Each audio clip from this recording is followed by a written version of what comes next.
அனைவருக்கும் வணக்கம். தமிழ்நாட்டினுடைய அரசியல் ரொம்ப கவலைக்கிடமான இடத்துல நோக்கி போய்கிட்டு இருக்குங்க. ஏன்னா நேர்மையான அரசியல்வாதிகள் அப்படி சொல்லக்கூடாது, இருந்தாலும் சும்மா சொல்லுவோமே, நேர்மையான அரசியல்வாதிகளுடைய எண்ணிக்கை குறைஞ்சிக்கிட்டே போகுது. பாருங்கள், ஒரு நேர்மையாக பணி செய்த மக்களுக்காண்டி அரசியல் பண்ணணும்னு வந்த அண்ணாமலை அவர்களுக்கு அறிவில்லைன்னு நான் சொல்லலைங்க. அவர் நினச்சிக்கிட்டு அமெரிக்காவுக்கு போது அண்ணாமலை போகிறாரு. எதற்காண்டி போகிறாரு, என்ன நிலவரம் அப்படிங்கிறதா நம்ம இந்த காணொலியில் விளவரியாக பார்க்க போகிறோம்.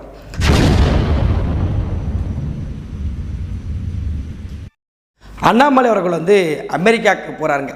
எதற்காண்டி அமெரிக்காவுக்கு போகிறாருன்னு பார்த்துக்கிட்டிங்கன்னா, அவருடைய இந்த நடந்து முடிஞ்ச நாடாளுமன்ற தேர்தலில் பெரிய பில்டப் போட்டு பெரிய நம்பிக்கையில் நின்னாங்க. நம்ம எப்படியாவது வெற்றி பெற்றுவோம், நம்ம ஜெயிச்சிருவோம், இல்லை 2-3 எம்பிலாம் ஜெயிச்சிருவாங்கன்னு சொல்லி அண்ணாமலைக்கு தெரிஞ்சிச்சு. அதில் குறிப்பாக அவருக்கு சொந்த தொகுதி கோயம்புத்தூரில் சாவுமணி அடிச்சிட்டாங்க என்பது அண்ணாமலைக்கு முதலே தெரியும்.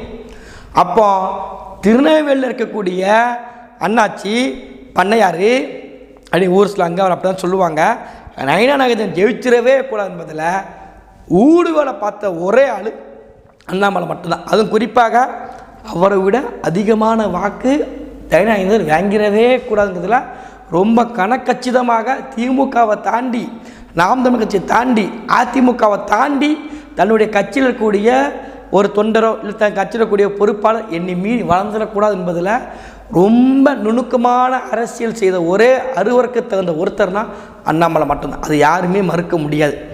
அப்போ இவ்வளோ ஊடு வேலை பார்த்து இவ்வளோ கேவலமான வேலைகளை பார்த்தாலுமே அண்ணாமலை அவர்களை இங்கே இருக்கக்கூடிய நிர்வாகிகளுக்கு பிடிக்கவே இல்லை. அது குறிப்பாக திருச்சி சூர்யா கூடவே கைப்பிள்ளமாக சுற்றிட்டு இருந்தார். ஐயோப்பாவை யார் பற்ற பிள்ளையும் மாதிரி சுற்றிக்கிட்டே இருந்தார். நம்ம ஊரில் சொல்லுவாங்க, எலிதான் எள்ளுக்கு கைதுனா எலி புழுக்கு எதுக்கடா கைது. அந்த மணிக்க பெரிய கனவு கண்டுட்டான் திருச்சி சூர்யா. அவருக்கு என்ன ஆச்சுன்னு தெரியல, கட்சி ஒட்டிக்கிட்டாங்க. இப்போ கல்யாணராமன் ஒருத்தன் ஆபாசமாக பேசக்கூடிய ஒருத்தன், அவரை கட்சியை ஒட்டிக்கிட்டாங்க. இப்படி பல கட்ட நிர்வாகிகளை என்ன பண்ணுறாங்க, பாஜக கட்சி ஓட்டு நிற்கிறாங்க.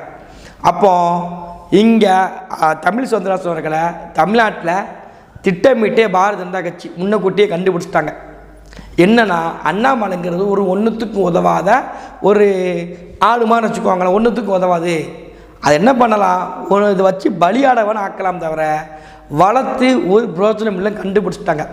அப்போ அதற்காண்டி தான் என்ன பண்ணுறாங்க, தமிழ் சுதந்திரங்களை ஆளுநர் பதவி ராஜினாமா பண்ணி தமிழ்நாட்டை போட்டி போட வச்சு தமிழ்நாடு அரசுக்குள் நுழைச்சி இப்போ அண்ணாமலை அவர்களை இந்த கட்சியை விட்டு அப்புறப்படுத்துன்னு சொல்லி அவருக்கு தெரிஞ்சிருச்சு. அப்போ கௌரவமாக நானே போகிறேன்னு சொல்லிட்டு என்ன பண்ணுறேன், அண்ணாமலை அமெரிக்காவுக்கு போய் நான் அரசியல் பையில் போகிறேன். இந்த ஃபகத் ஃபாசில் ஸ்டார்டிங்கில் படம் நடிக்க வந்தாராம். அவருக்கு சரியாக அந்த முடி அவர் கொஞ்சம் விட்டு தானே இருக்கும், பெருசாக நடிக்க தெரியலையா, எல்லாம் கிண்டல் பண்ணாங்க. உடனே என்ன பண்ணுறாருன்னா அமெரிக்காவுக்கு போய் நடிப்பை கற்றுக்கிட்டு இப்போ நொறுக்கிட்டு இருக்க எல்லாருக்குமே தெரியும். அதே மாதிரி அண்ணாமலைக்கு ஒரு ஃபகத் ஃபாசிலை பார்த்த உடனே ஒரு வெறி வந்துட்டு, ஃபகத் ஃபாசில் மணிக்கு நம்மளும் அமெரிக்காவுக்கு போகிறோம், தொழிலை கற்றுக்குறோம். இதை அவர் தொழிலாக பார்த்தாரு. உங்களுக்கு புரியுதா, அது ஒரு தொழில், நடிப்பு தொழிலை கற்றுக்குறோம். நம்ம என்ன பண்ணுறோம், இங்கே அதை எக்ஸிக்யூட் பண்ணி பெரிய நடிகராக ஆசைப்படுறது நடந்துருச்சு. இப்போ அண்ணாமலை என்னென்னா ஃபகத் ஃபாசிமா நம்ம என்ன பண்ணுறோம், அமெரிக்காவுக்கு போகிறோம், தொழிலை கற்றுக்குறோம். எது அரசியல் சேவைலாம் கிடையாது, தொழில். அந்த தொழிலை கற்றுக்கிட்டு இங்கே இதை கூட நம்ம சிறப்பாக செயல்படணும் அப்படின்ற எண்ணத்தில் 6 மாதம் பயணத்துக்காண்டி போகிறேன். இப்போ போகிறான்னு வச்சுக்கோங்களேன், 6 மாதம் கழிச்சு தான் வரும். அப்போ என்னென்னா கட்சி தூக்கி தூர போட்டுருச்சு. அவரை தூரப்பட்ட உடனே அசிங்கமாக இருக்கும். ஏன்னா ஊரில் கிடையாது, சின்ன பையன் முதற்கொண்டு, நம்ம ஊரில் சொல்லுவாங்களா, பிடிச்சி மோளவே தெரியலைங்களா, அவன் முதற்கொண்டு சில்லறை எழுத்து ஏடை எழுத்து வச்சுருக்கோம். நம்ம மதிக்க மாட்டான், காரி துப்பிடுவான். அப்போ என்ன பண்ணலாம், நான் அரசியல் பயில போகிறேன். நமக்கு புரியலைங்க, அரசியல் பயிலுறதுக்கு இது முன்னக்குட்டி. அதாவது உதாரணத்திற்கு நம்ம பிடிஆர் இருந்தார், அவர் அமெரிக்காவிலேருந்தே வந்தார், 2 வாட்சி போட்டார், 4, 10, 15 பேனா வச்சுக்கிட்டார். அது அமெரிக்காவிலேருந்தே வந்தவர். இதே மாதிரி ஐபிஎஸ் ஆனது பிறகு அரசியல் கற்றுக்கிட்டு நீங்கள் பிஜேபியில் சங்கிக்க சேர்றதுக்கு முன்னக்கூட்டி அண்ணாமலை அங்கே அமெரிக்காவில் போய் அரசியல் கற்றுட்டு சேர்ந்து தான் பரவாயில்ல. ஆல்ரெடி நீங்கள் அரசியல்வாதி, ஒரு கட்சி மாநிலத்தினுடைய தலைவர், ஆல்ரெடி உங்களுக்கு எல்லாம் தெரிஞ்சிருக்கும். இதுதான் தெரிஞ்சு, உனக்கு ஒன்றும் தெரியாது தான் தெரிஞ்சிருக்கும். ஜூனியர் அண்ணாமலை தான் நமக்கு அப்போ தான் அரசியலுக்கு வந்தார் அவர், ஜூனியர் அண்ணாமலை தானே. அப்போ ஏதாவது ஒன்றையாவது கற்றுக்கலாம். மாநில தலைவராக இருந்திருக்கீங்க, சட்டமன்ற தேர்தலில் பார்த்துருக்கீங்க, கர்நாடக சட்டமன்ற தேர்தலில் பார்த்துருக்கீங்க, இங்கே நாடாளுமன்ற தேர்தலில் பார்த்துருக்கீங்க, இப்படி பல தேர்தல் நீங்கள் பார்த்துருக்கீங்க. அப்படி இருந்தும் கூட அரசியல்களுக்கு கற்றுக்க போகிறாருன்னா அப்போ இதுவரைக்கும் அண்ணாமலை அவர்கள் ஒன்றுமே தெரியாது, தற்கொலை முண்டோம், எனக்கு ஒன்றுமே தெரியாமல் தான் நான் அரசியல் இருந்திருக்கேன்னு சொல்லி நான் சொல்ல இணையதளத்தை எழுதிக்கிட்டு இருக்காங்க. அப்போ இது வரைக்கும் உங்களுக்கு ஒன்றும் தெரியல, இப்படி கற்றுக்கிட்டு போகிறீங்கன்னா அப்போ இந்த 4 வருஷமாக எதுவுமே தெரியாமல் தான் சும்மா கப்ஸாக விட்டுட்டுருக்கீங்கிறது மக்களுடைய கருத்தாக இருக்குது. அது யோசிக்க வேண்டியது இருக்குது. ஆமாம், கரெக்டான இத்தனை வருஷமாக நீ கட்சியில் இருந்திருக்கேன், இத்தனை வருஷம் வந்திருக்கேன், திடீர்னு அரசியல் கற்றுக்கிட்டு அமெரிக்காவுக்கு போகிறேன், படிச்சுக்கிட்டே கற்றுக்க போகிறேன், பெருசாக வந்து நான் அப்படி ஃபுல் ஃபார்மில் இறங்க போகிறேன்னா என்ன அர்த்தம் அதுக்கு? அப்போ இது வரைக்கும் பண்ண அரசு ஒன்றுமே உறுப்பினர்னு அர்த்தம் இல்லை. குறிப்பாக விஷயம் தெரியுமா, அவர் போகிறது அமெரிக்காவுக்கு. பாருங்கள், இந்தியாவை பொறுத்த வரைக்கும் நம்ம கல்வி ஊற்றணும். மோடி 10 ஆண்டுகள் வந்ததுக்கு பிறகு இந்தியாவை வந்து கல்வியிலையோ மருத்துவத்திலேயோ இல்லை போக்குவரத்துலையோ இல்லை விமான நிலையத்திலையோ எந்த ஒரு இடத்துலையும் ஒரு இம்மி வளரவே இல்லை. நம்ம சொன்னோம் இல்லைங்க, எக்கனாமிக்கெல்லாம் வளர்ந்துருச்சுங்க, இந்தியா ஒரு புதிய இந்தியாங்கன்னு சொல்லி சங்கி ஊட்டிட்டு இருந்தாங்க.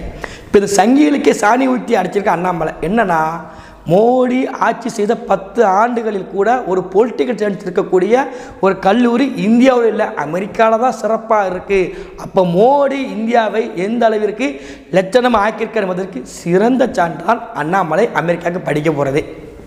அவரே சொல்லிடுறாரு, மோடி ஆட்சி பண்ணிட்டாரு, 10 ஆண்டுகள் முடிஞ்சிருச்சு, நேருக்கு அப்புறம் தொடர்ச்சியாக 3 முறை பிரதமராக இருந்தவர் அப்படின்னு பெருசாக தட்டி பேசக்கூடியவங்க. அப்போ அண்ணாமலைக்கு அமெரிக்காவில் போய் படிக்கணும்? அரசு நம்ம இந்தியாவோட அரசு இங்கே படிச்ச வேண்டியதானே, நீங்கள் தானே இருக்க போகிறீங்க, இங்கேருந்து போய் பேச போகிறீங்க, அதுக்கு எதுக்கு அமெரிக்காவில் போய் பேசணும்? அவன் நல்லா போய் சொல்லிக் கொடுப்பான், வேறு விஷயம் பொய்யை, அதை உலகத்துக்கே போய் சொல்லி கொடுத்துட்ருக்கானே. அண்ணாமலை சாப்பிட்டு வந்துடுவார். இப்போ என்னென்னா, இந்தியாவில் அந்த கல்வி இல்லை அப்படிங்கிறத பாஜகவனுடைய மாநில தலைவரே எடுத்து பதிவு பண்ணியிருக்கார். இந்தியா கல்வியில் ரொம்ப மோசமாக பின்தங்கி தான்ப்பா இருக்குது, நானே சான்றிருப்பப்பா, நான் படிக்க போகிறேன், என்னோடய படிப்புக்கான அங்கீகாரம் படிப்பிற்கான அடித்தளமே இந்தியாவில் இல்லை. 130 கோடி மக்களுக்கு மேலே இருக்கிறோம். பெரிதளவில் இந்திய நாடுங்கிறது வல்லரசு ஆக போகுதுன்னு சொல்லி நீங்கள் கதை விட்டுட்டு இருக்கிறீங்க.